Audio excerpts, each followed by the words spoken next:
There is a kind of love that never gets acknowledged.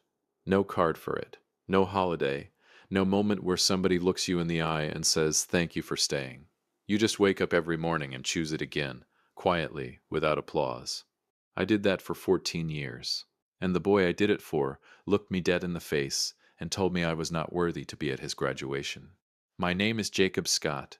I'm a truck driver out of Fayetteville, Arkansas. I haul freight across 4 states and sleep in rest stops off I-40. I don't own a suit that didn't come off a clearance rack at Dillard's. But for 14 years, I showed up for a boy who never once asked me to. And the night he told me to disappear from his graduation, I left something on that kitchen table that changed everything. Stay with me, because this one is going to take you somewhere. Drop a comment and let me know where you're watching from. Hit that like button and make sure you're subscribed. Trust me, you will love it here. I met Betty at a church potluck in the fall of 2008. She brought a peach cobbler. I brought nothing because Michael told me it was a cookout, and Michael lies about everything, which is why he's been divorced 3 times. Betty laughed when I showed up empty-handed, and something about that laugh made me feel like I'd been standing in a cold room my whole life, and somebody finally cracked a window. She told me about Ryan on our second date. We were at a diner on College Avenue, and she set her coffee cup down very carefully, like she was diffusing something. "I have a son," she said. "He's 8. His name's Ryan. His daddy, his biological daddy, his name's Larry. Larry and we've been done for 3 years. But Larry's still in the picture." I nodded. "Okay, Jacob, I need you to understand what that means, before this goes any further." "It means you have a son," I said. "I heard you the first time." She looked at me for a long moment. Most men hear that and they leave. I'm still sitting here. I was. And I kept sitting there for 14 years. Ryan Arthur was 8 years old when I first met him. Small for his age, quiet in the way that makes you nervous, with his mama's eyes and his biological father's stubborn jaw. He shook my hand like a little old man when Betty introduced us, looked me dead in the eye, and then went straight back to his room without another word. Smart kid, I thought. He's already figured out that most men who come through that door don't stay. I decided, right then and there, that I was going to be the exception. I wasn't naive about what I was walking into. Betty was beautiful and funny and kind, and Ryan was a package deal, and I accepted that without conditions. What I didn't fully understand yet, what I wouldn't understand for years, was the quiet current running underneath that house, the one I couldn't see, the one pulling Ryan sideways every time I tried to reach him. I married Betty in the spring of 2010. Ryan was 10. He stood at the end of the aisle in a little beautiful suit and refused to smile for a single photograph, which honestly I respected. He wasn't pretending. Most adults spend their whole lives pretending. This kid was 10 years old and already had more backbone than half the men I'd met on the road. The first year was what I'd call a respectful standoff. I didn't push. I didn't try to be his buddy. I didn't do that thing some stepfathers do, showing up with gifts and enthusiasm like they're auditioning for a television commercial. I just lived in the house, did my share, and let Ryan watch me. I drove him to football practice when Betty had her evening shifts at the clinic. Every Tuesday and Thursday, I'd be parked outside that school at 5:15, engine running, radio on low. He'd climb in, drop his bag at his feet, and stare out the window the whole drive. 45 minutes of silence, twice a week, for 3 years. I'm a truck driver. I'm comfortable with silence. One Thursday in the fall, Ryan must have been about 12. He climbed into the truck and said, out of nowhere, "Coach is right. You don't even watch practice. I watched the first 10 minutes last week before you told me to stop hovering." He was quiet for a second. Then, "You can watch if you want. I don't care." That's the most generous thing he's ever said to me, I thought, and I will treasure it for the rest of my life. Out loud, I said, "Yeah, all right." He nodded. That was it. But I'm here to tell you, that Tuesday, I stood on that sideline in 40-degree weather in a denim jacket and watched that boy throw a football with the kind of focus that made me feel something I still don't have a word for. Pride, maybe. Or the closest thing to it that you're allowed to feel about somebody else's son. Here's what I didn't know. While I was building something with Ryan, one brick at a time, one Tuesday drive at a time, Betty was quietly, systematically pulling up the foundation behind me. Not out of cruelty. I want you to hold on to that, because this story is harder to carry if you make her a villain. Betty wasn't cruel. Betty was scared. And scared people do damage in slow motion, in ways they sometimes can't even see themselves doing. Here's what you need to understand about Betty Calloway before she became Betty Scott. She'd been left before. Larry Arthur walked out when Ryan was 5, packed his things on a Monday, had a new woman in Dallas by Thursday. Before Larry, there was a man named Dennis who lasted 11 months before he decided the responsibility of a relationship was incompatible with his personal freedom, which is a very long way of saying he wasn't ready to grow up. Betty had been through 2 men who looked permanent and turned out to be passing through. She had built scar tissue in the shape of a rule: don't let Ryan attach to someone who isn't going to stay. So when I showed up, steady, quiet, reliable in the way truck drivers are reliable, the way diesel engines are reliable, Betty watched me with hope in one hand and a countdown clock in the other. She wanted me to stay, but she didn't trust that I would, and she was not going to let her son fall for a man who might one day pack his things. So she started protecting him, quietly, surgically, the way only a mother who has been hurt knows how. When Ryan was 10 and starting to warm up to me, just barely, just at the edges, Betty would say things, not big things, little things, tiny seeds dropped into soft ground. Jacob works real hard, baby. Long trips. You know how it is when men are on the road that much, you can't really count on a schedule. When Ryan was 12 and I'd been at every single practice without missing one, she'd say, "Jacob's a good man, Ryan. I just don't want you to get too settled in, you know? Things change. People change. Just keep that in your back pocket."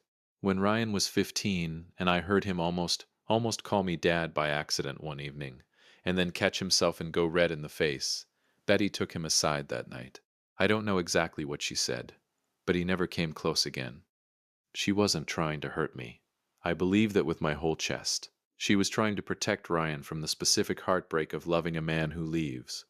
The devastating irony, the thing that still breaks me a little when I sit with it, is that I was the one man in Ryan's life who was categorically, constitutionally, stubbornly never going to leave.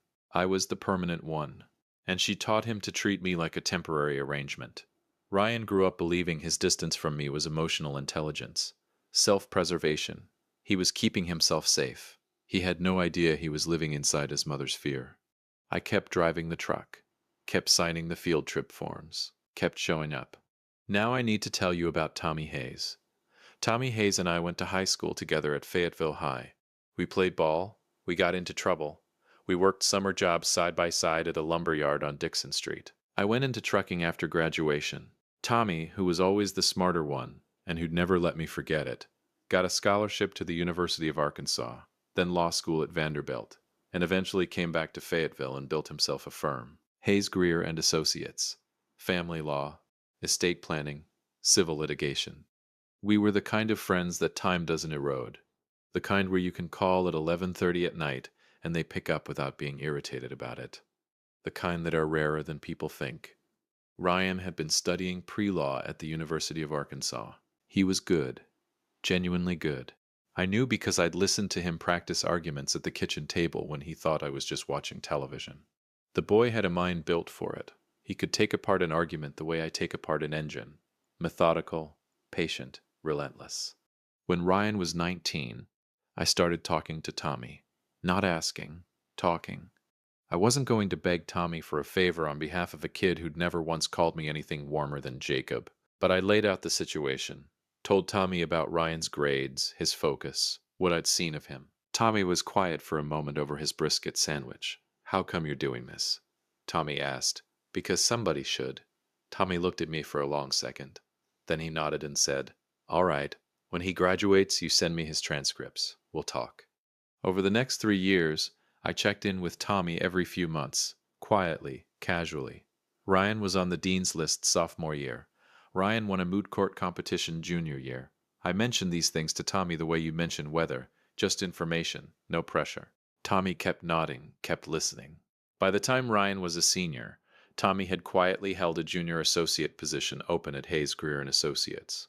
Full salary, benefits, bar exam study leave built into the contract. He'd turned down 2 other candidates for it. When I asked him why, he said, "Because you've been hauling freight for 14 years and never asked me for anything. The least I can do is look at your kid." "He's not my kid," I almost said. I didn't. I also put a down payment on a car. Now you need to understand something about this part. I drive trucks for a living. I am not a wealthy man. That down payment came from 3 years of overtime runs, from missed holidays sitting in a truck stop in Memphis eating a vending machine sandwich, from saying no to a fishing trip to Table Rock Lake that Michael kept inviting me on, and that I genuinely, sincerely wanted to take. But I'd seen the Dodge Charger brochures. Ryan had been cutting them out of magazines since he was 16, dark blue ones specifically. He'd tack them up on his wall and then take them down when he thought I'd noticed, like caring about something was a vulnerability he couldn't afford. I bought that car 18 months before graduation and kept it at Tommy's house. I put everything, the offer letter, the car key, in a white envelope that I kept in the inside pocket of my coat. I told no one, not even Betty. June in Fayetteville is beautiful in the way that Arkansas summers always start out, before the humidity gets serious and turns the whole state into a warm, wet blanket. Ryan's graduation from the University of Arkansas was on a Saturday, clear sky, Bud Walton Arena. 22 years old, and he looked, crossing that stage, like a man who had finally figured out the shape of his own life. Larry was flying in from Dallas for the graduation and dinner. His first visit to Fayetteville in 2 years, because Larry Arthur's schedule was apparently incompatible with his own son's ordinary life, but very compatible with graduation dinners and the opportunity to be photographed being a proud father. Ryan was electric all afternoon, laughing, texting, checking his phone for Larry's flight updates every 12 minutes. The energy in the house was the kind that happens when someone's favorite person is coming. I was, very clearly, not that person. That was fine. I'd accepted that a long time ago. I was in the kitchen tidying up before we all left for the graduation, straightening chairs, wiping the counter, just staying useful, the way I always had. The envelope was in my coat pocket, hanging by the door. I was planning to give it to Ryan later at dinner. I heard him come down the stairs behind me. I turned around, smiling, ready to say something about how proud I was. Jacob. He said my name the way you say a word you've used so many times it's lost all its meaning. Hey, Bud, you look sharp. I need to tell you something. Something in his tone made me set down the dish rag. The greatest gift you can give me today, he said quietly, almost carefully, like he'd rehearsed it, is to not come to my graduation. The kitchen went very still. You're not my real dad, he said. You're just Jacob. Then he straightened his blazer, and he walked back upstairs to finish getting ready. I stood there, just Jacob. I didn't move for a long moment. And then, because the universe apparently felt I hadn't absorbed enough for one evening, I looked up. Betty was standing in the hallway. She'd heard every word.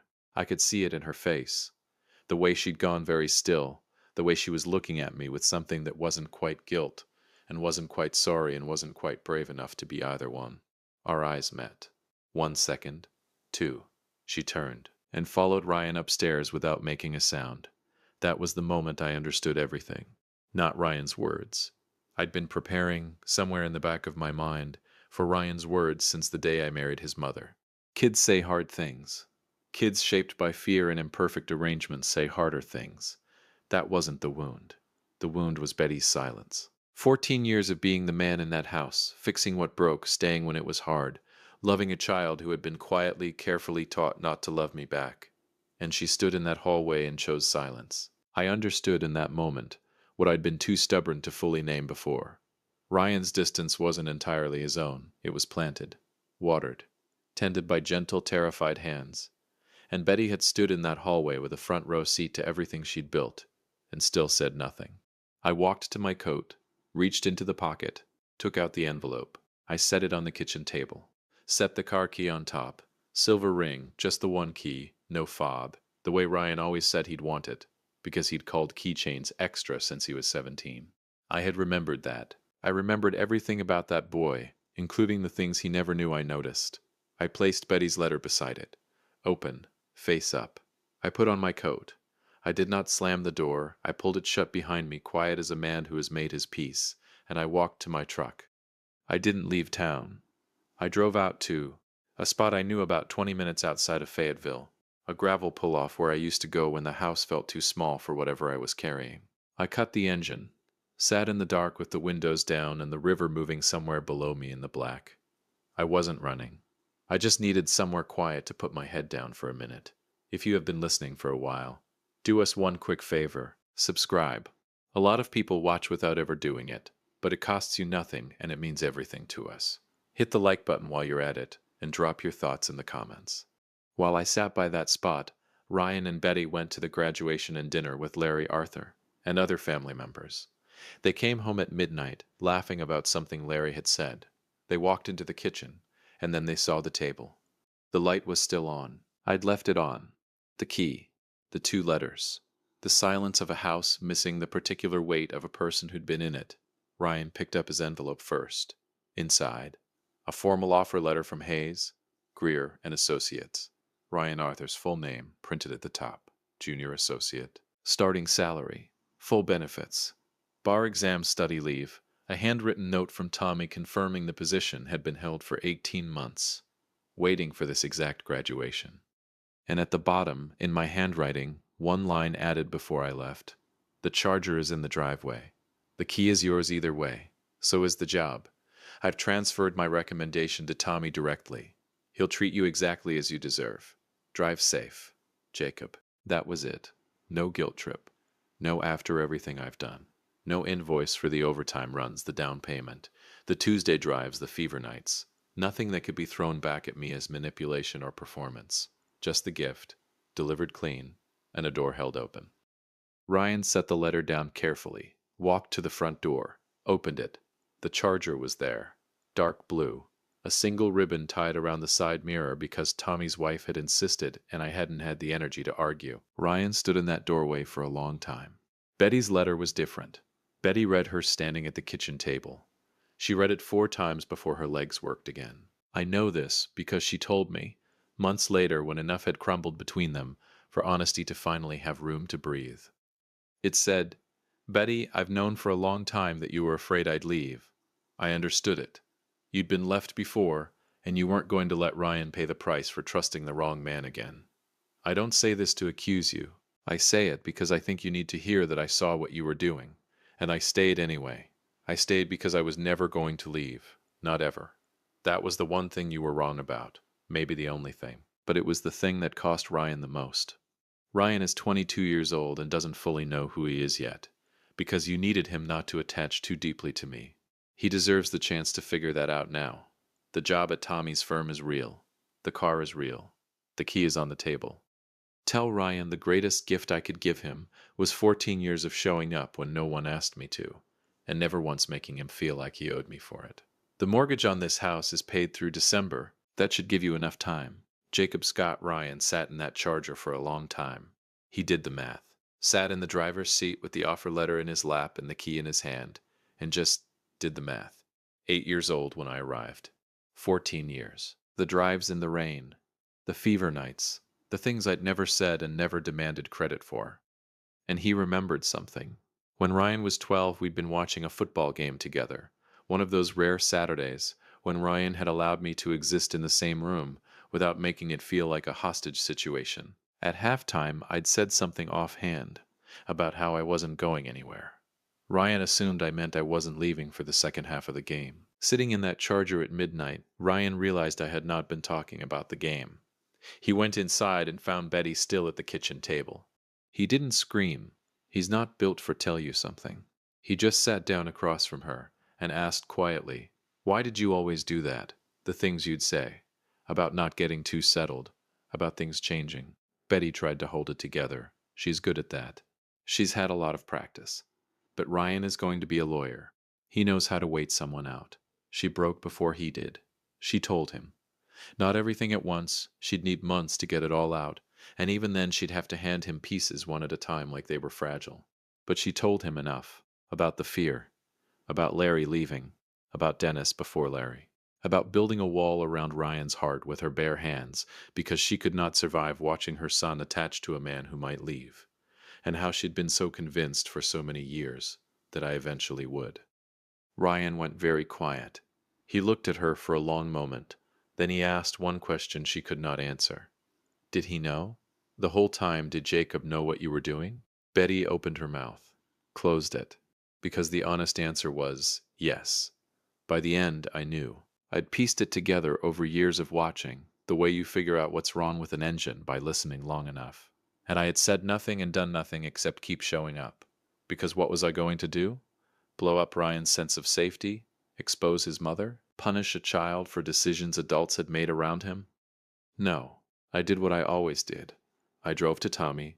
I made the calls. I put the down payment on the car. Betty couldn't find words for any of that. So Ryan got up, took the key, and went back outside. He sat in that Charger until the sun started thinking about coming up. Ryan started at Hayes, Greer and Associates 8 weeks after graduation. His first day, Tommy walked a small framed photograph to his office himself. Didn't send anyone. Brought it personally, set it on the desk, and said, "Jacob dropped this off a long time ago. Said to give it to you when the time was right." Then he walked out without another word, because Tommy Hayes has always had excellent instincts for when to leave a room.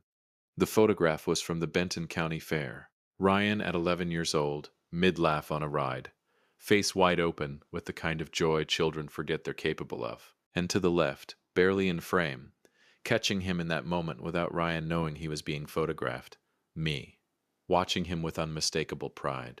Ryan set it on his desk, stared at it for a while. Then he picked up his phone. I was parked at a rest stop on I-49 outside of Alma, Arkansas, eating a gas station sandwich I would not recommend to anyone I liked. I saw his name on the screen. Sat with it for one full ring. 2. I picked up. Neither of us said anything for a moment. Then Ryan said, "I think I owe you a dinner. I'm sorry I let the silence breathe for just a second." Then, "I know a good place you're buying. I want to tell you about that laugh because it matters. It wasn't polite, and it wasn't entirely relieved, though relief was in it. It was the laugh of someone who has been carrying something very heavy for a very long time, and has just finally set it down. The muscles that were holding it don't quite know what to do with themselves. It sounded, for the first time in all the years I'd known him, like he was free." We met at Penguin Ed's. Ryan was there before me, which surprised me until I realized it shouldn't have. He'd had 8 weeks to prepare for this conversation. He stood up when I walked in, didn't shake my hand, hugged me. Stiff, a little. Ryan Arthur is not a man built for easy warmth and probably never will be. And I love that about him. I always have. But it was real, present. His hands on my back like he was making sure I was actually there. We sat down, we ordered. We talked for 3 hours. I'm not going to give you every word, because some things belong to the table they happened at. But somewhere around the second cup of coffee, Ryan looked at me and said, "Why didn't you ever say anything? About what you knew? About what she was doing?" I thought about it. "Because you didn't need me to be right," I said. "You needed me to be there." He looked at his cup, nodded slowly, then, quietly, like it cost him something to say it, "You were there." I was. The photograph from the Benton County Fair is still on Ryan's desk at Hayes, Greer and Associates. Tommy told me Ryan has never moved it. New files come and go. Stacks of paperwork shift around it. The photograph stays exactly where Tommy set it on day 1. I keep a copy in my truck cab, tucked above the visor on the passenger side, where I can see it when I pull the sun guard down on a bright Arkansas morning heading east on I-40. Ryan, 11 years old, mid-laugh on a ride he was too proud to admit he wanted to go on. Me, just outside the frame, watching him with something I didn't have a name for then. I have a name for it now. Betty and I have talked. More than I expected, more than either of us was ready for, she cried. I came close more than once. What I'll tell you is this: she made her choices out of fear, and fear held long enough becomes the very thing you were afraid of. She was so terrified of losing another man that she created a distance she couldn't close, and she held on to it until the one person who was genuinely never going to leave walked out to clear his head and think about 14 years of his life. I don't carry bitterness. Bitterness is heavy, and I drive trucks for a living. I can't afford extra weight. Ryan and I meet for lunch once a month now. Sometimes Penguin Ed's, sometimes somewhere new he's found and wants to show me. He picks up the check most times, working through what he calls the backlog, and I let him because it makes him feel better and because the places he picks have genuinely excellent food. I told him once he was bad at math. He said I shouldn't have let him fail his 3rd grade multiplication test then. "I drove you to every tutoring session," I said. He grinned at his coffee cup. "Yeah," he said, "you did." He's going to be a great lawyer, the kind that actually listens, which turns out to be the rarest kind. I don't know where he got that from. Actually, I might have some idea. That's my son. The DNA never matched. Every single other thing did. And sometimes pulling out of a truck stop at 4 in the morning with 800 miles ahead of me and the Arkansas sky going purple at the edges, I think about a quiet 8-year-old who shook my hand like a little old man and went straight back to his room. And I think, I'm glad I stayed. I never needed him to call me Dad. I want you to know that before anything else, I never needed the title, never asked for the credit, never once put my hand out for something in return. All I needed, the only thing I ever needed, was to know that when it was over, he'd remember that I was there, that somebody showed up, that it meant something to somebody. It didn't go that way. Not at first. If you enjoyed this story, join our community by hitting that like button and subscribing for more real, raw, and family stories. I will see you on the next one.